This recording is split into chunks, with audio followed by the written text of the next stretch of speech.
บายดีมือนี้เฮากะมาเฮียสวนเล่าวญี่ปุ่นเนาะอยู่สยามบุรีเนาะ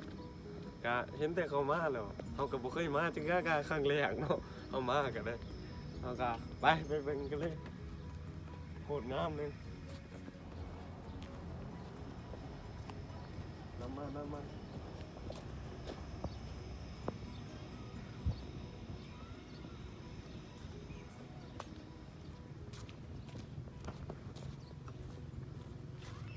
เอา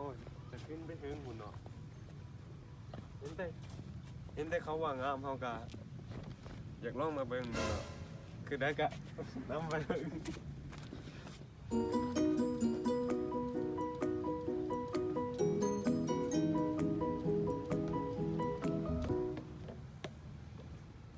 อันนี้ก็เป็นมวนที่ว่าวันนี้ก่อนเด็กอันนี้เป็นสัญลักษณ์ของแผนที่ประเทศลาวเนาะซึ่งมันก็คล้ายๆคือสนามฟุตบอลนี่เป็นนี่เนี่ย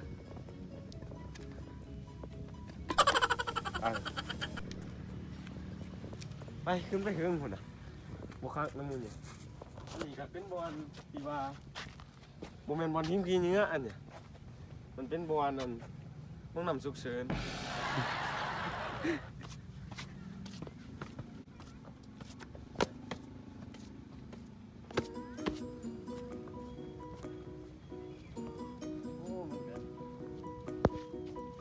งามอยู่ได้เนาะสมมติว่าเนี่ยเขามาเนี่ย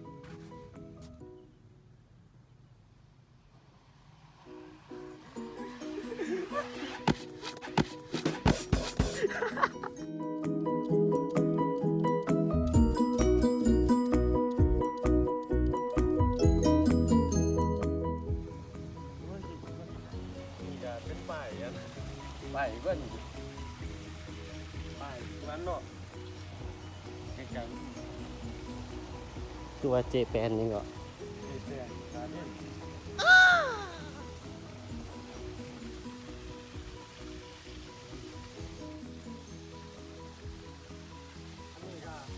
เป็นบ่อปลาเซลมอนเนาะ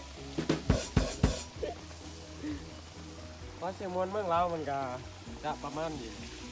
อันนี้กับปลาเซลมอนเมืองลาวนี่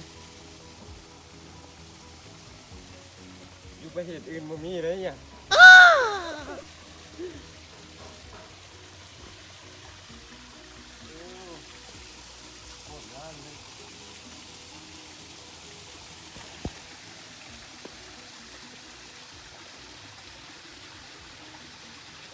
มันสามารถเอ็นมันมาได้เลยจะมึงเดี๋ยว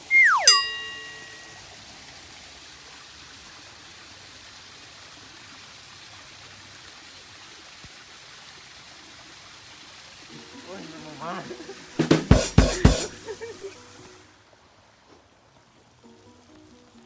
อันนั้นเขาห้ามนี่ก็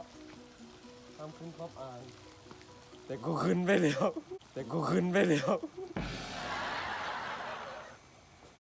มันสามารถเอ็นมันมาได้เลยจะมึงเดี๋ยว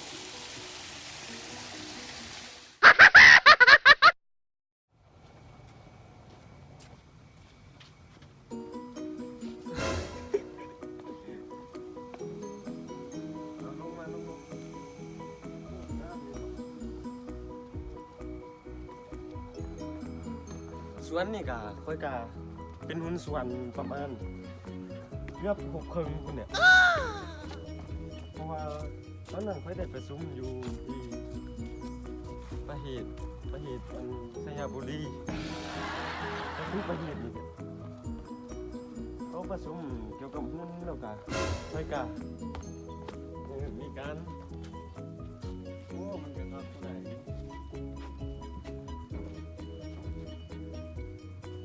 เขาบ่จับแล้วก็ขึ้นห้องสำรองขึ้นโอ้ very good สไปเดอร์แมน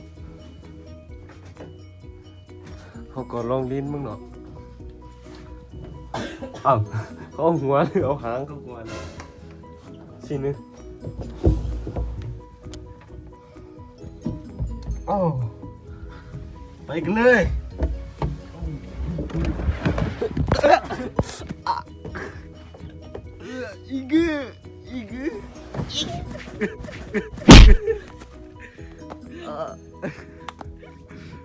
ายสิ ตายเลยตายละคนขี่ฉันจะหักคนขี่ฉันจะหัก ตายนี่กา ตายสินี่มันคืออะไรข้าไม่เคยได้เห็นเลยโอ้ มันก็คือ มันก็คือแบกอีกือนั่นเองบ้านเฮาเขาเอิ้นโอนซ่า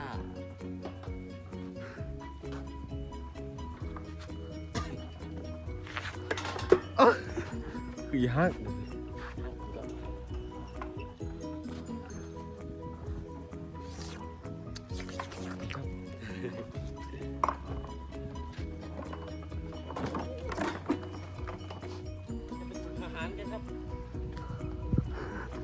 ฝึกขาให้ตายสิ เจ้าไก่น้อยฝึกอาหาร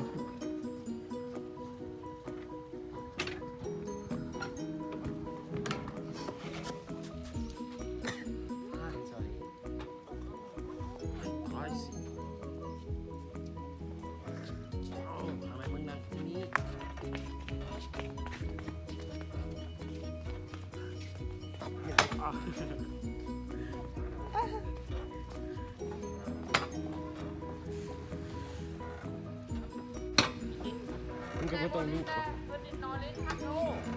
มึงก็ไม่ต้องลุกป่ะ อยากพาเลี้ยงเด็กหน่อยห้ามเลย เอ้าลิ้น ขึ้นไหน มึงลิ้นก่อน ขึ้นกัน โอ้เวลี่กูลิ้นหัว พูดเอ้าโอ้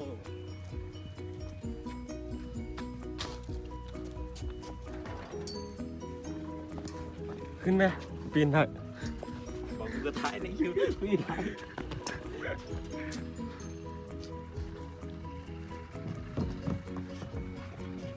ให้ตายสิเฮ้ยกูขึ้นไม่ได้ กูขึ้นบ่ได้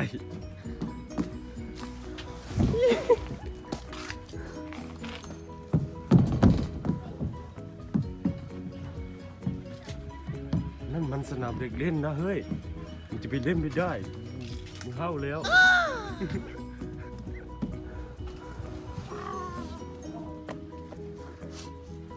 ฝากกดติดตามช่องด้วยนะครับ ฝากกดไลค์กดแชร์ช่องเลยนะครับอย่าลืม Subscribe กดไลค์กดแชร์เพื่อเป็นกำลังใจให้เราทำคลิป